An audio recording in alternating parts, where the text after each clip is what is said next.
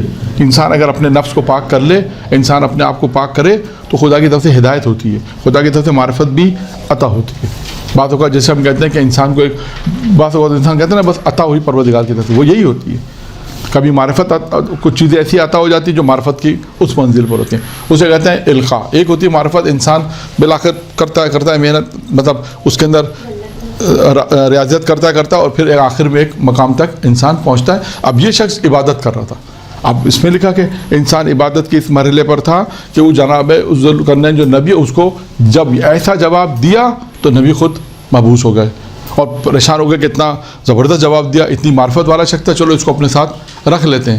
پھر اس کے بعد انہوں نے پھر اس کا سوال کیا, ضمانت مانگی. کہا بھائی ان چیز کی ضمانت میں نہیں دے سکتا, اگر نہیں دے سکتے کہ میں آپ کے ساتھ, یعنی یہ میرے الفاظ ہیں کہ پھر میں آپ کے ساتھ نہیں چل سکتا, میرا خدا ہے. اور دیکھیں یہ الہی لوگ ہوتے ہیں, یہ معرفت خدا کہ حکومت کو بھی چھوڑا, مال کو چھوڑا, خدا کو حاصل کیا. یہ ہے پر الہی لوگ جو ہم کہتے ہیں نا دنیا میں ایسا نہیں ہے, لوگ نہیں ہیں. یہ اس زمانے کے واقعات سوچیں آپ کہ آج کا ایسا نہیں ہے, بالکل ایسا ہے. آج بھی انسان اگر الہی بننا چاہے, معرفت پروردگار حاصل کرنا چاہے تو کر سکتا ہے. ایسا نہیں کہ نہیں کر سکتا, کر سکتا ہے. پھر کہتے ہیں اب کچھ سوالات ہیں, بہت آسان سوال اور جواب ہے کہ جناب کہتے ہیں ذوالقرنین ایک جگہ سے گزرے تو وہ عالم تھا, تو عالم نے جناب ذوالقرنین سے سوالات کیے.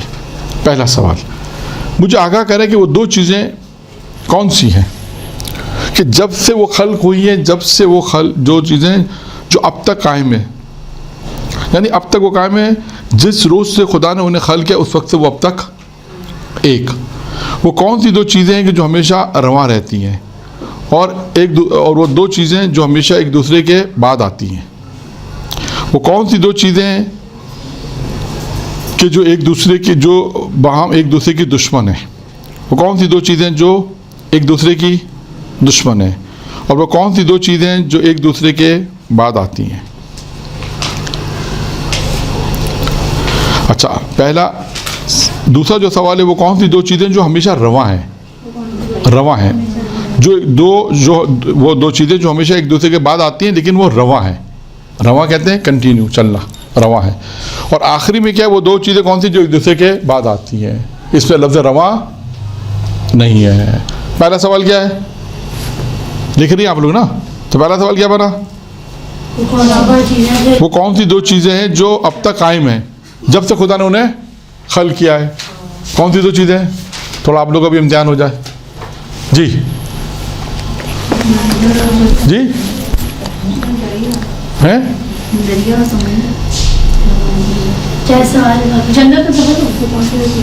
کون سی وہ دو چیزیں ہیں جو اب تک قائم ہیں جب سے خدا نے انہیں, زمین و آسمان, زمین و آسمان. دو, وہ کون سی دو چیزیں جو رواں ہیں,